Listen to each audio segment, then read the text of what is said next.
There is Hope is a two-part series dedicated to the life and legacy of Zatara Zavard, as shared by her fiance, Jeff.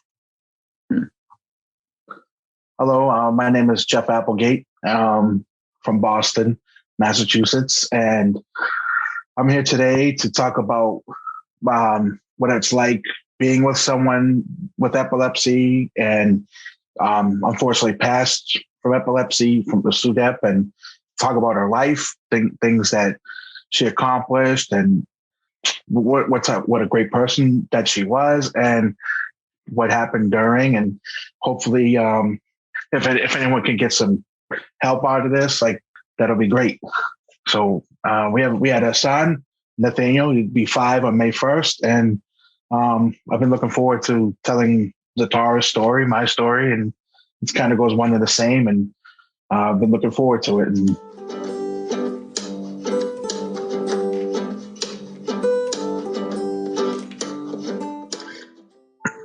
Hi, Jeff. Thank you so much for being on with us today. We so appreciate you having you here, and her life and legacy with all of us. Truly, thank you. And to really start from the beginning, can you tell us how you and Zatara met? Yeah, sure. Just real quick, I'll say I just want to give a brief history of her epilepsy right from the beginning. Just a quick one of that. She so from what she had told me, her first seizure was when she was about 7, and the way it happened was she had a fever and she took a bath, and that's what caused it. And she had seizures over the years, and so she grand mal seizures, and what brought her seizures on, what triggered them was reading. And I remember the first time she told me she was epileptic, and I had never met anyone. I knew what epilepsy was, just that it was seizures and stuff. I never knew anything about it. So I remember the first time she told me, and I remember in a way kind of being not freaked out, but weirded out a little bit, like, oh, okay. And I knew nothing of it. And so that just a quick brief thing of, over the years, I know she had seizures. I had only seen her have one. I know when we were together for just over 5 years, and I think she, on average, had maybe 4 or 5 a year. So I only saw one with my own eyes, and as people out there know, it's not something pleasant to see. And so I just wanted to give that brief introduction about her history with seizures and stuff. But so the way we met was actually on a dating app, and she had been in a relationship, a long-term one. I had been in 2 long-term ones, and I was single for about a year, and I was living in New Hampshire. I had bought a house in New Hampshire, and I was up there by myself, and I decided I work nights, so it's hard for me to get out, and I decided to try my hand at a dating app, and it was OkCupid was the name of it. And I remember where I was when she messaged me. She sent the first message, and it was a picture of her with 2 kids. And my relationships both were with women with kids. And I just didn't want to go that route again with a woman with kids. I just had bad experiences overall. Like, I enjoyed it, but in the end, you break up, you lose the kids too. So, I was like, oh man, there's something about this girl. She has a unique look. Her name was unique, Zatara Savard. And I was like, but she's got these kids. And I was just like, I don't know, which I found out they weren't her kids. She was just babysitting and very close with these kids. But I still kept, started talking with her anyway. And it didn't matter that I thought the kids were hers. I still was going to go ahead, even though I was kind of against it. And I also thought, like, her name, Zatara Zavard. I'm like, is this like a scam thing? Like, is she French or something? And started talking to her a little bit through text, and I still was like, man, this I think it could be like a guy trolling me or something. And it wasn't until we started talking on the phone, and then I realized, okay, it is a chick, it is a woman, and we would talk, and I still had my guard up because it's unique talk. I was more common now talking on dating apps and stuff. And then we finally went out and met at the mall. And like I said, I remember where I was though when she sent me that first message, and I was at work and I'm talking to this guy, showing him the picture. And it was just something about her. I did say though, I tell everyone, I was like, oh man, she's got a pretty big forehead. That's something that stuck out. And so we went and met at the mall, and with dating, you want to meet in a public place. So, and we just right away we clicked. We probably stayed there talking for 4 or 5 hours, and just sitting outside in front of the mall, and it just was like we knew each other. I mean, it just clicked. I mean, I can't even explain it when people know when they meet that person, the connection was just there, and it was like, okay. From day one, it was just like, boom, the connection was there, and the relationship grew quick. I mean, I wanted to take my time, kind of never really dated. It was more like my relationships were more right away, moving in with the people and stuff. So I wanted to take my time dating, but with Zatara, it didn't really take time. I was like, okay, I want to take my time dating, but at the same time, I don't want to, she's not moving in with me in my house. I don't want that yet. And within 2 months, I asked her to move in with me. So it didn't matter. Like everything I said, I didn't want, our connection was that strong that within 2 months she was living with me. And I never regretted it. I loved it. I asked her, like, I had a time limit in my head, and I broke that time limit and had her move in within 2 months. So, and we lived together all the way up until she passed. Thank you so much for sharing that. It's amazing, the strong connection and soulmate connection. It really sounds like there was and is. And tell us a bit about your love story from there, after you first met at the mall and moved in together, and from then on. So with Zatara, I think she was perfect. There's so many cliches, and I'm not a cliche person, but she was the perfect person for me. She wasn't, I had been with people that were more tear down, negative people. She was not that. She was the complete opposite. She was a build you up person. She was like the most positive person I have ever met in my life. I mean, we were very much similar, but also we were very different. I mean, we complemented each other very well. Like, for example, she never even swore. And I found that amazing. And that was a big thing for me. I really liked that she, it made me respect her so much more. And I held her on this pedestal, and it was a lot of how she acted and how she, she was about herself, and she was very respectable, self-respect. And I found those things to be attractive about her, not just her looks, but I mean, her, it is true when you could be with the most beautiful person, but their insides, they could not be the greatest. And with Zatara, to me, she was a 10 anyway, but her insides were incredible. Like her personality, the way she was is just, she would be the perfect person for me. I couldn't have asked for a better person to have a child with. So that was a big thing for me. And like I said, we were complete opposites. She didn't even swear. I had a mouth of a trucker, and but like it was nice being able to be with someone, and she was open-minded. Closed-mindedness and jealousy are two traits I just think of probably the two worst traits. And she was a very open-minded person. She, like, for me, it's hard because I worked nights, so already it's hard to have relationships. She was very understandable about that because her mother had done nights over the years, driving trucks and stuff like that. And so she was already very respectable of that schedule, because it's a tough schedule. Hey, if she wants to go out on a Friday night, sorry, I'm working, I can't.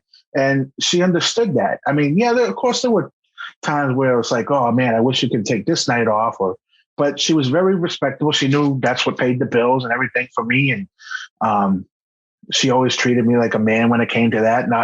And so we had that understanding. And and also same way she was open minded. Another thing with me is like I used to professional wrestle, and that's it's still a big thing for me. Watching wrestling, and she had watched like wrestling in the past and stuff, but wasn't the type of fan I am where, I watch it in a different way where I know what they're doing and how the matches are being performed. So I can't watch it just as a fan anymore because, the insides. And so I have a couple people I talk to about it, and she became one of those people. I would talk, inside terms and stuff. She eventually would start using those inside terms, and like she put her all into, because she knew how much I liked that or had a passion for that. She put her all into learning about it so that she could be a part of it with me. Just like, when couples have their shows, they watch and stuff. And, it was very much like that. She put all her all into that. And, that's a big thing for someone to not even have an interest that much in it, but then to completely put themselves in it. And, she's just always fun. She always wanted to have fun. Always wanting to try new things. She hadn't we went to a lot of places she had never been to, and we only dated for a few months, and then we ended up finding out we were going to have our son, and we both were like so thrilled because she never thought she was. I guess I never asked her this, but I think she had mentioned she probably never thought she was going to have kids. She was always afraid, also because of epilepsy, and she was always afraid that if she had kids, that they'd come out with that, be epileptic, which Nathaniel's not. But she always was worried about that, and I think I never thought about that the fear that she would have of that at the time. It's not till later when you think about that. But, we found out we were going to have him when at first they said he was going to be twins. And we were like, oh, no, because we wanted kids, but we didn't want twins. And we both did want a boy and found out it was going to be a boy. And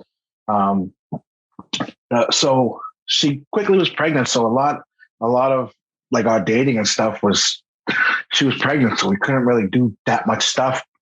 So, but we made it work. I mean, we made the best of everything. And I have a very big family, and we're family oriented, and just going to a lot of, birthday parties or get-togethers and stuff like that. And I remember we do this big party at my house every summer called Pudge. My nickname is Pudge, and we called it Pudgemania. And it was like a 2-day barbecue. And I did one before I got with Zatara. And so Zatara was at the second one, and that's when a lot of my family first met her. And like right away, it's like, boom, she's part of the family. She just jumped right in, and again, another cliche, the life of the party. Like, so for me, I would be like doing the barbecue, and that was my big thing, all the food and everything and the music. She was all about making games and, all kinds of making Jeopardy, a whole board of Jeopardy questions, and being the host and minute to win it games, all kinds of stuff like that. And when we play music, she would always want to do the dancing, like the Cupid Shuffle and all that stuff. And she took to. I have a very big family, and very close. And they all took to each other very, very strong and very quick. And that's one thing that was important to me, and I'm so glad that my family was so fond of her. I mean, you can't not be.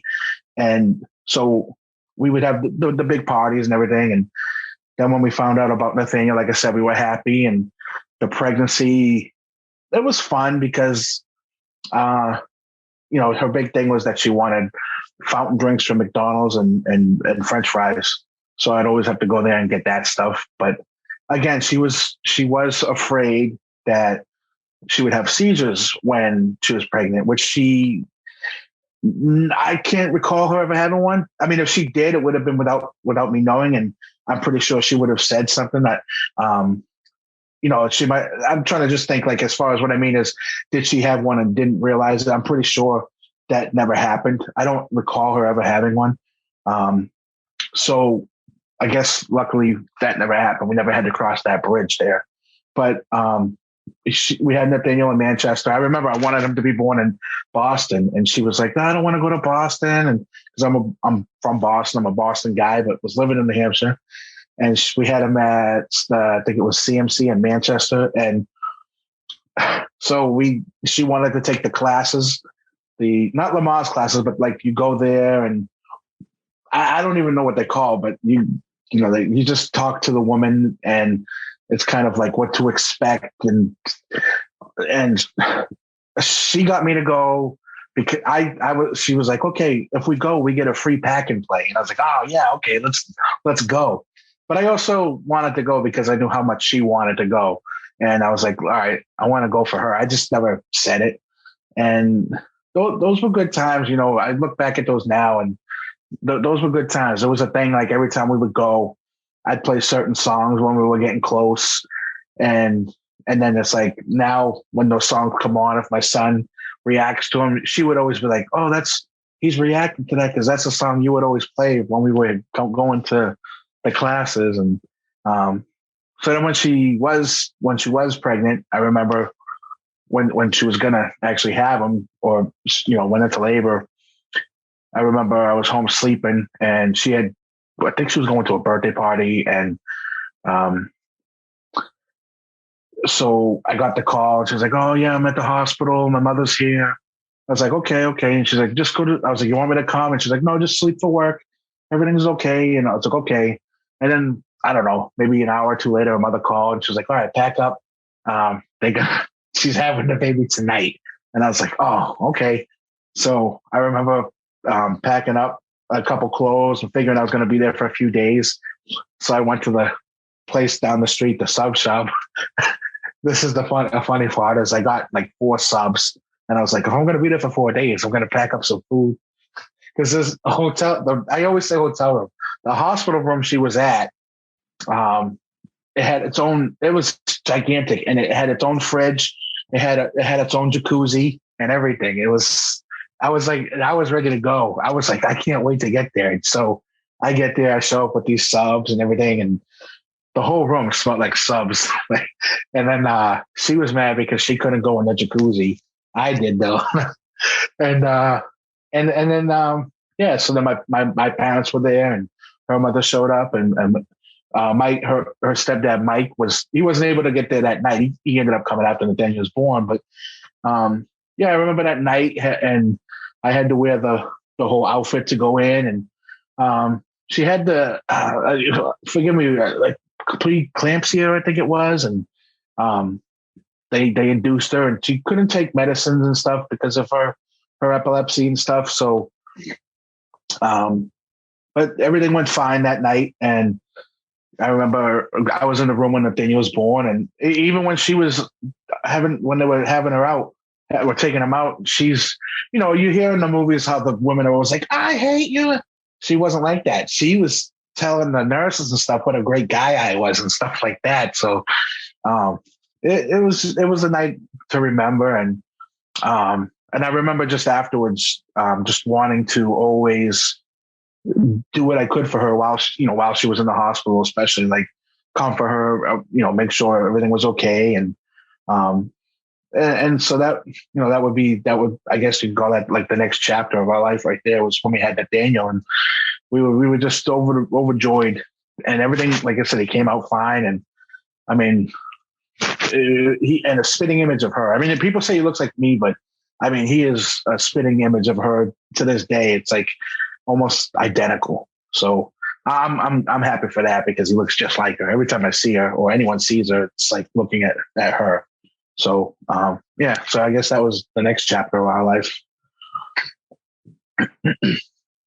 Absolutely. And speaking of Zatara, can you tell us a little bit about her life and what some of her greatest passions in life were outside of you and Nathaniel?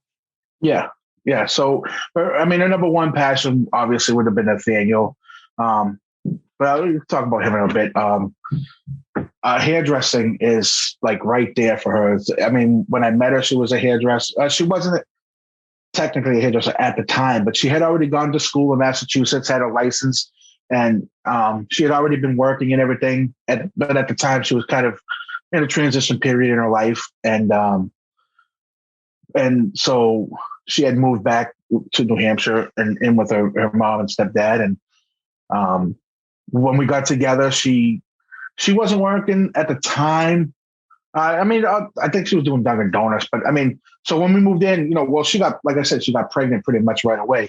So she wasn't working, but she wanted to. And I don't know, I'd say probably after about a year or so, a year and a half, maybe after we had Nathaniel, she just was really wanting to get back into hairdressing. And I kind of admire that she could have stayed home and done nothing, but she didn't want to. I mean, I was always like, don't worry about it. I'm making the money. I'm the guy.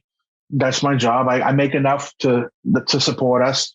And she would always say things like, I want to make money. I want to work. So you don't have to, even though I would have always worked anyway, but she always wanted to, pull her weight, so to speak. And more so than that, I mean, it was just her passion. Here, it was her passion. And I mean, there's not a female probably in my family that can't say she's not done their hair, or at least they've called her and asked questions about hair. Or, and not only was it her passion, I mean, she was good at it. I mean, she was great. I mean, there's things I love, like, oh yeah, I love baseball, but I can't hit a fastball from whatever.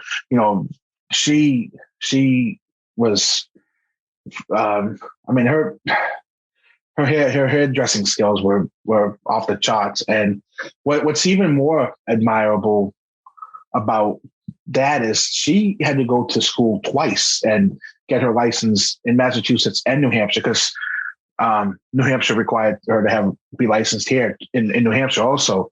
So she did it twice. And, she was always like, I don't know if I can do it. And I would always be like, you've done it.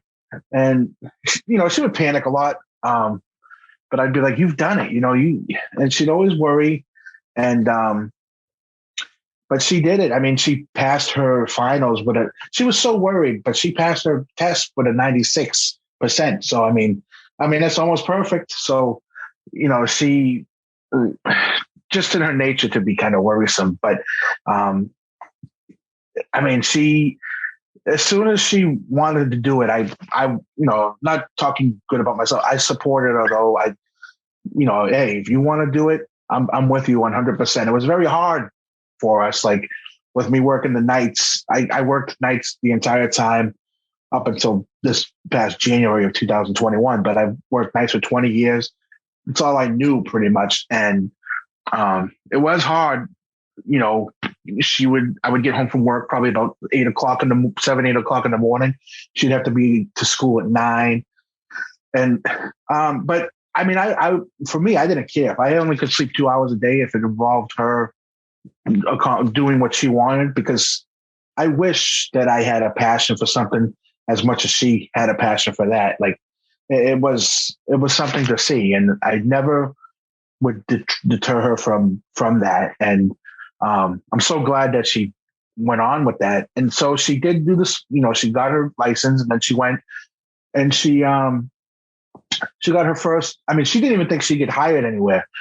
And so she's trying to get jobs at like, and I'm not knocking these places, but like Great Clips and stuff, like places like that. And I can't quite remember how she just got messaged by this woman, and the mistress in her Tickerman salon was the name of the place. But she just messaged her, and it's like, okay, you got messaged by this woman and you didn't even know this place existed. So this woman wants you there. And she ended up going there and learning.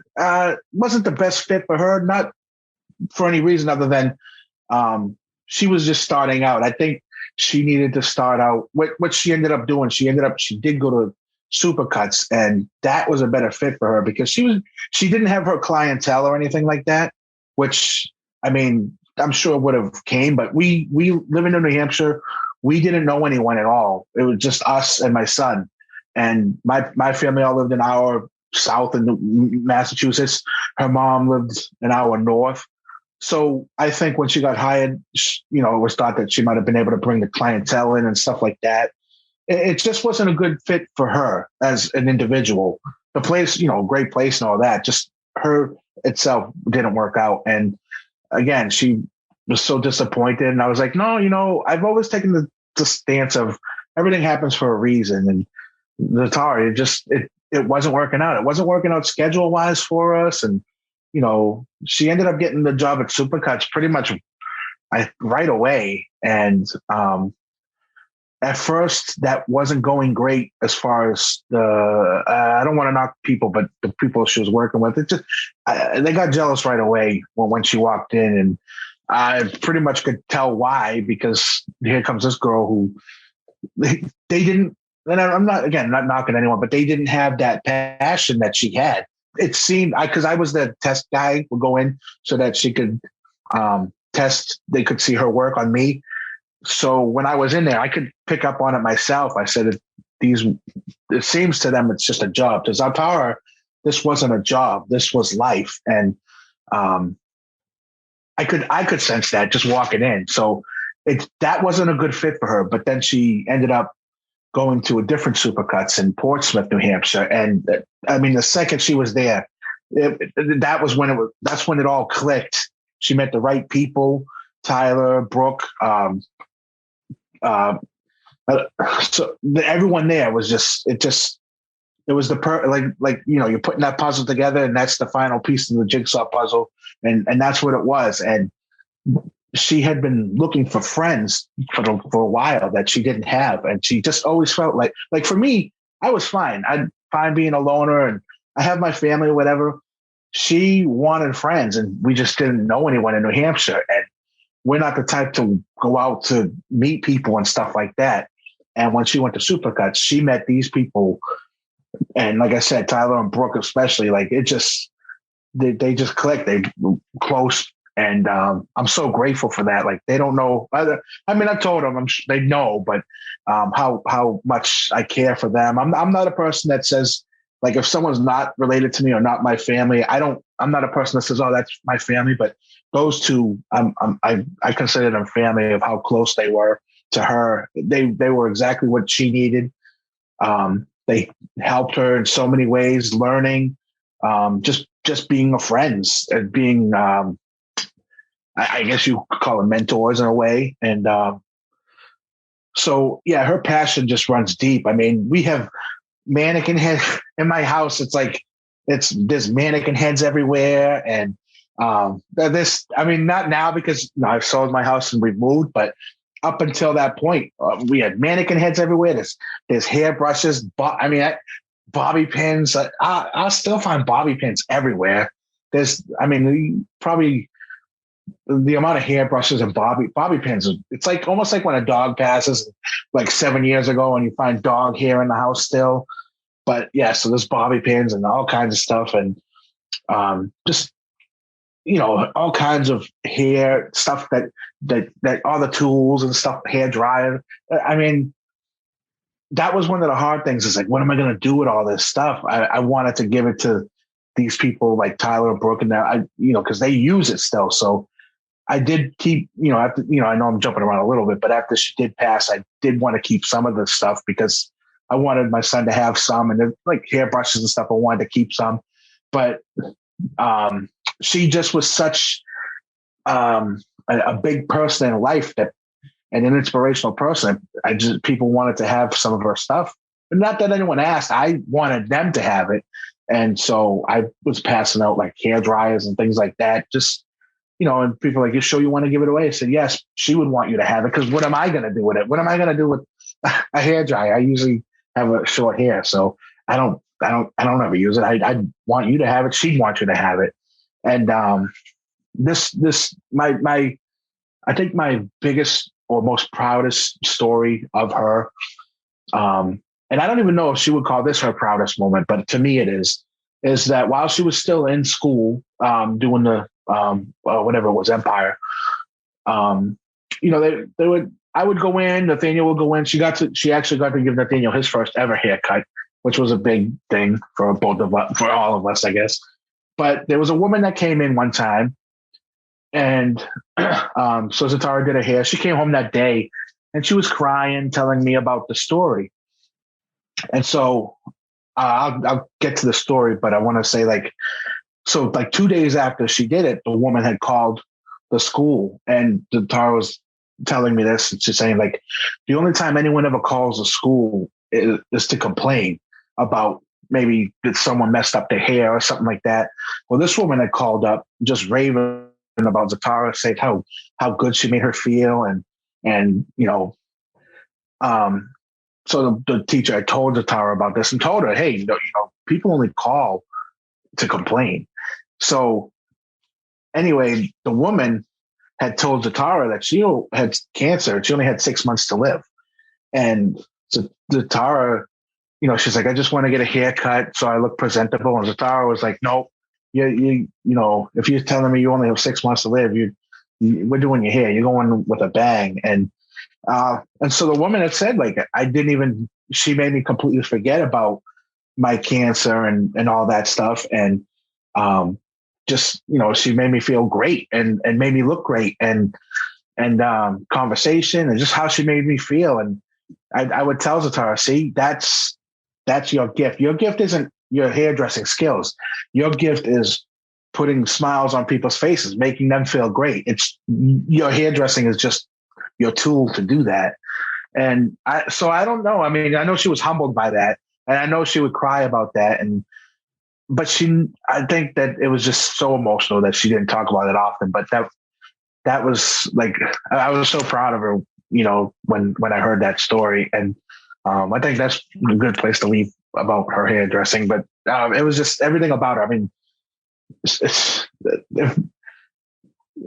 mean, her hair also, her hair. That was my, outside of her personality, her hair was my favorite thing about her. I loved her hair. She would always have, it would either be, red or whatever, blue. I mean, when she would do her hair reddish purple. I don't, I'm a guy, so I don't know the color names, but when she would do that reddish purple, it's amazing. I saw someone after she passed through Facebook. I saw a picture of someone with red hair, and it shot shivers through me. And I was like, oh my God, look at her hair. And it turns out, I found out because it was through a mutual friend. It was the same products that Zatara used. So I could just tell. And yeah, so, and I would learn a little bit of hair stuff, like how she threw herself into wrestling. I would do it a little bit with hair. And she would tell me how, you shouldn't use box coloring and stuff like that from the store. And so then we'd be out and I would just joke around and say we're at a Walmart or something. I'd be like, oh, look at that girl. Look at that girl's box coloring.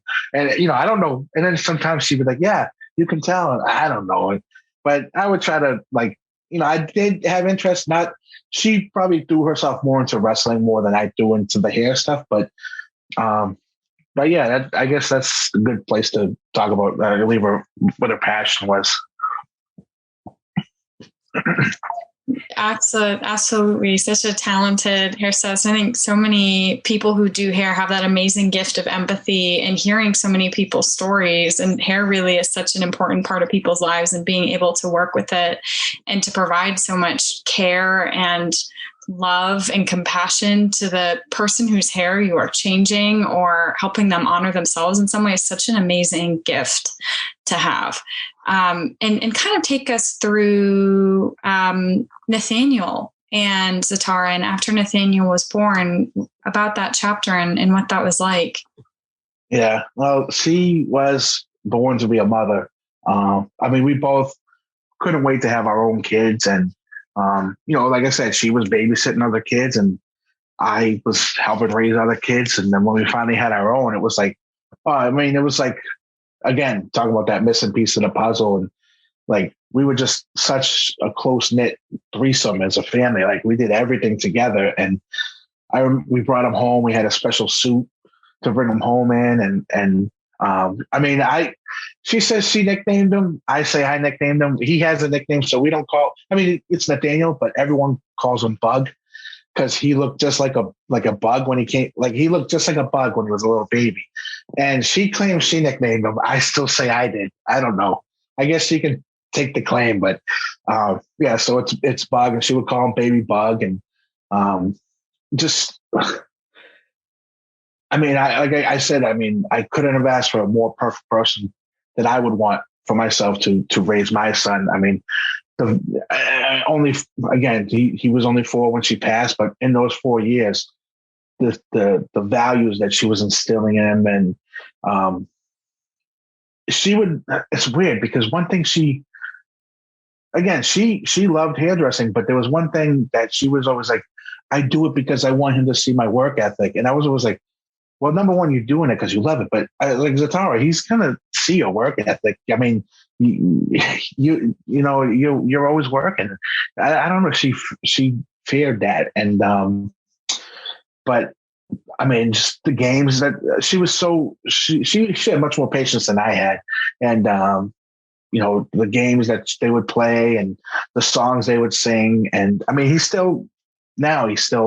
we have a lot, thank God for technology because, there's so much videos of her and her singing songs and pictures. And every night now, I maybe I could talk about more of that later, but there's so much stuff that we still get to experience. And he still has a lot of these songs in his memory and can still sing them. And I mean, it's dancing. She loved dancing with them and singing to him. And, was very much into, she was always worried about him maybe falling behind in school. A big thing with Nathaniel is, again, we didn't have any friends. He had no one to play with up there. I mean, again, we have a big family. My niece is only 2 weeks older than him. They're very close, but they were living down here in Mass and we were up there in New Hampshire. So I think if anything, Nathaniel was a little behind socially. I mean, now he's kind of flourishing. He's kind of on this. This is another thing that I don't know when it would be the time to bring this up, but this kind of is more in the aftermath part. But I found out he's kind of on the spectrum for autism. That was another thing that kind of I've been having to deal with. So I can get more into that part later. But she was worried about that, and she kind of got that ball rolling with having him tested and stuff like that. It just so happens she passed 3 days before, like, he was going to be tested and everything. And we were kind of at odds a little bit about that. I was more on the, he'll be all right. He'll be all right. And she was like worried more. And, now I'm glad she was like that because she was like that. I followed through with it and made sure, hey, this is what she wanted. So I want to honor her, what she was worried about. I want to keep going forward with that. And, it turns out that, hey, there is something to it.